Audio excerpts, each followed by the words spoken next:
Good morning, students.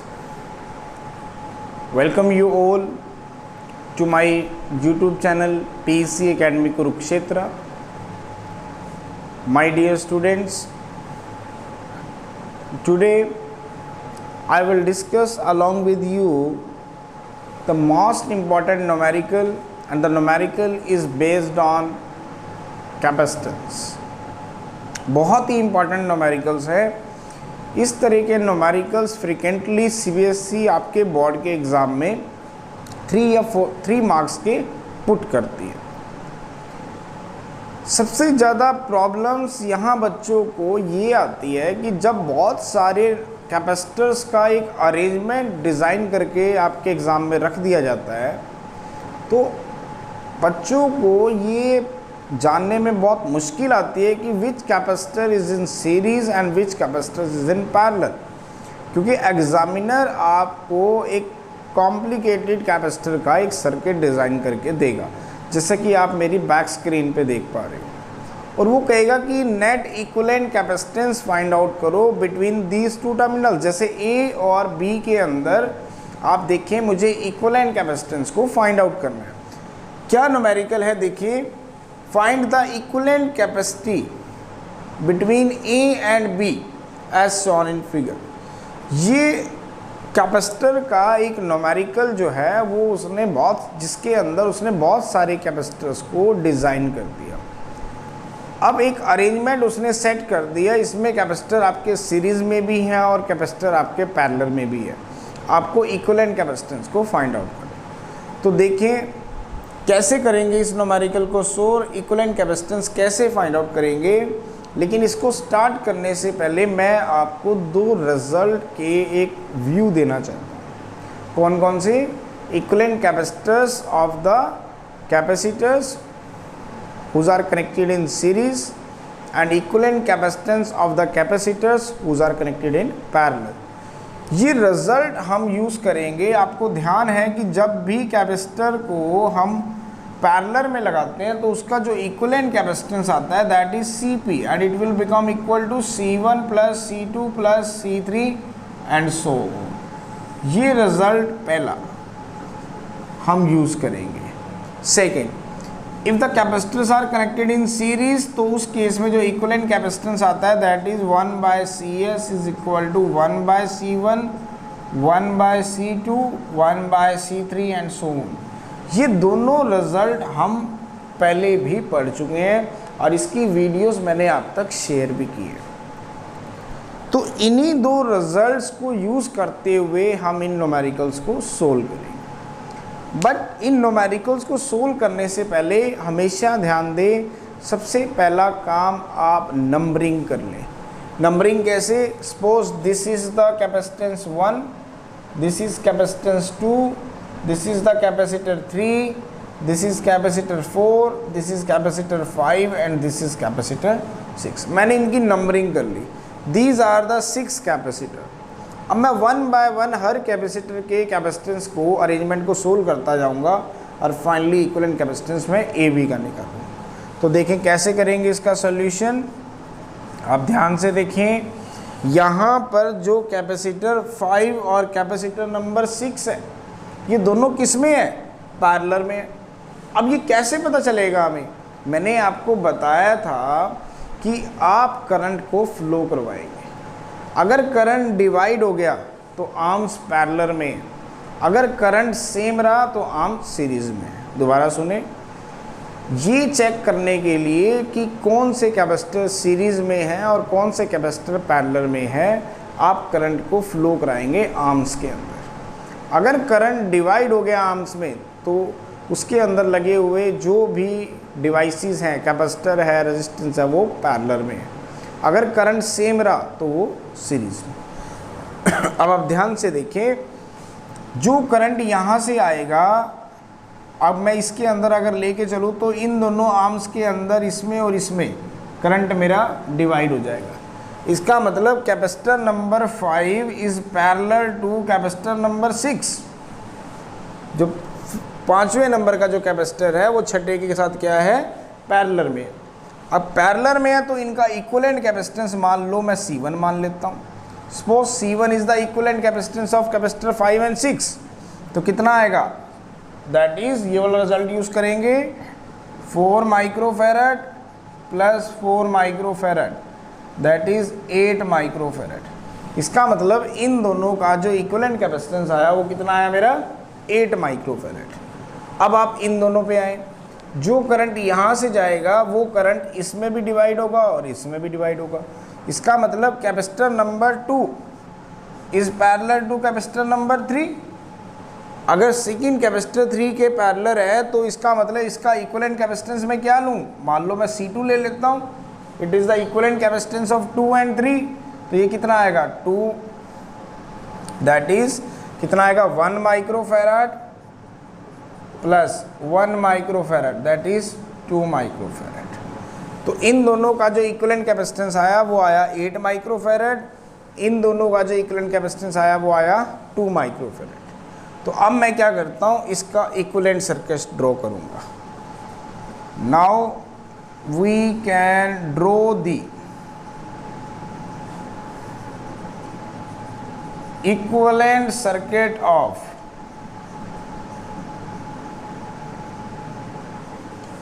Figure 1। इसका मैं equivalent circuit बनाऊंगा। तो this is the point A, ध्यान से देखेंगे, यहाँ पे आपका 2 माइक्रोफैरड का एक कैपेसिटर लगा हुआ है, दिस इज द 2 माइक्रोफैरड जिसको मैंने नंबर क्या दिया था 1।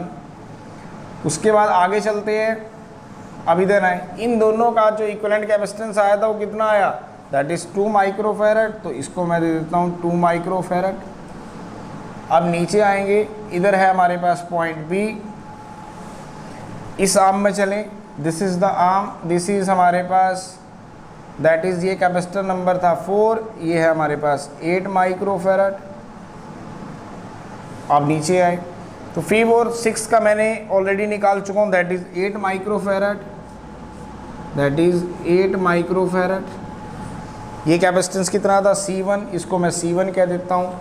ये कैपेसिटेंस मेरा C2 था, इसको मैं C2 कह देता हूँ। और उसके बाद ये दोनों आर्म्स यहाँ पे आके आपकी मिल गई। इसको थोड़ा सा और नीचे कर लेते हैं हम,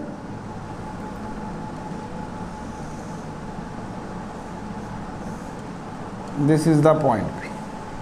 अब मुझे ए और बी के अराउंड क्या निकालना है, इक्विवेलेंट कैपेसिटेंस। तो आप ध्यान से देखें कि जो करंट यहाँ से चलेगा वो इन दोनों आर्म्स में जाएगा, तो इसका मतलब ये दोनों आर्म्स क्या हैं आपकी पैरेलल में है, लेकिन जो करंट यहाँ चलेगा वही करंट तो C2 पे आएगा। इसका मतलब 1 और C2 दोनों किस में है, सीरीज में। ये और ये दोनों किस में है, सीरीज में। दोबारा देखें, जो करंट यहाँ से आएगा वही करंट यहाँ से जाएगा और वही करंट यहाँ से जाएगा। अब जो करंट यहाँ से जाएगा इसका मतलब करंट इन दोनों में डिवाइड हुआ है, इन दोनों आर्म्स के अंदर। इसका मतलब ये दोनों आर्म्स किस में है, पैरेलल में। सेकंड, जो करंट इस कैपेसिटर से जाएगा वही करंट इसी कैपेसिटर से जाएगा। इसका मतलब इन दोनों में करंट क्या रहेगा, सेम। तो इसका मतलब जो नंबर 1 कैपेसिटर है is in series with C2।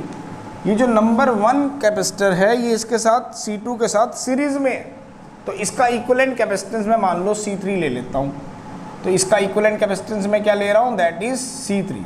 Now what is C3, 1/C3 is equal to 1/2 microfarad plus 1/C2 that is 1/2 microfarad. इसका मतलब 2/2 माइक्रोफैरड, इसका मतलब 1 माइक्रोफैरड।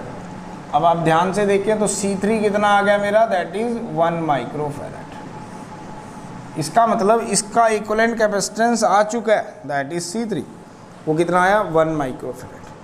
अब हमें क्या करना है, इसका इक्विवेलेंट कैपेसिटेंस निकालना है। ये दोनों किस में है, दोनों किस में है, सीरीज में है। इसका मतलब जो कैपेसिटर नंबर 4 है is in series with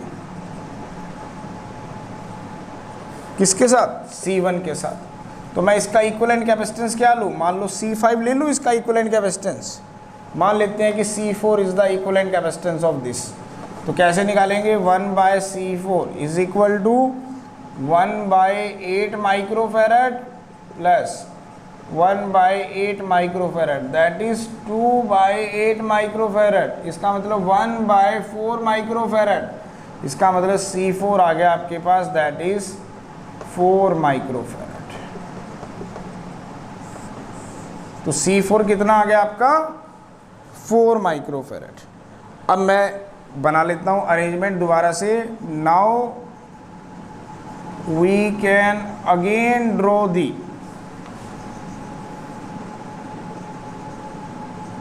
equivalent circuit of, ये मेरे पास फिगर 2 आ गई थी,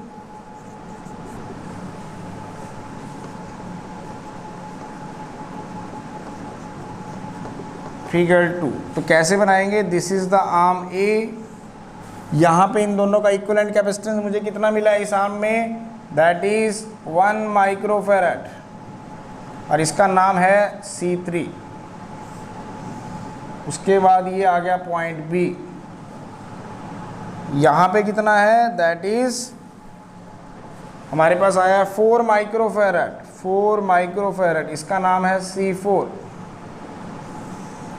तो अब आप ध्यान से देखें, जो ये C3 है, जब करंट जाएगा इसके अंदर से तो वही करंट इन दोनों में डिवाइड होगा, तो इसका मतलब C3 is in parallel to C4, तो C3 is in parallel to C4।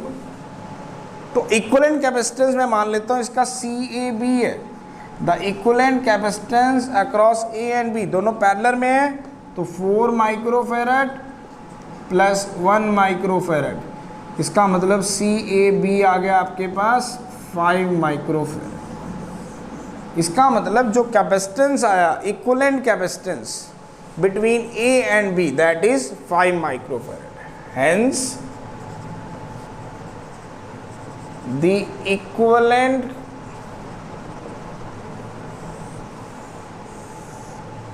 Capacitance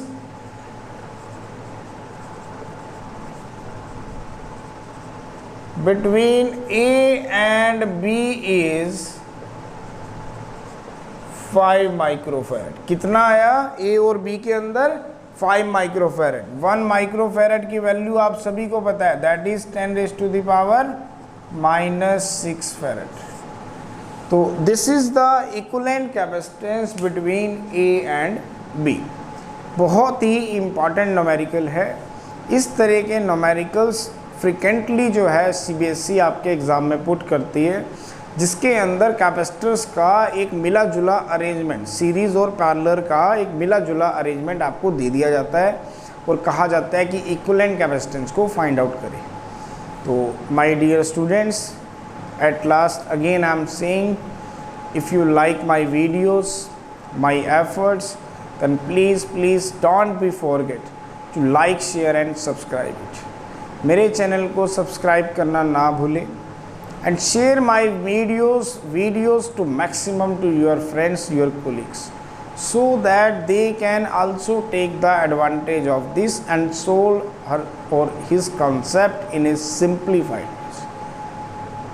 मेरे प्रिय विद्यार्थियों, अगर आपको मेरा काम, मेरी वीडियोस, मेरे एफर्ट्स आपको पसंद आ रहे हो, आपकी हेल्प कर रहे हो आपकी प्रॉब्लम को सोल्व करने में, तो मेरे चैनल को सब्सक्राइब करना, मेरी वीडियोस को लाइक और शेयर करना ना भूलें। धन्यवाद।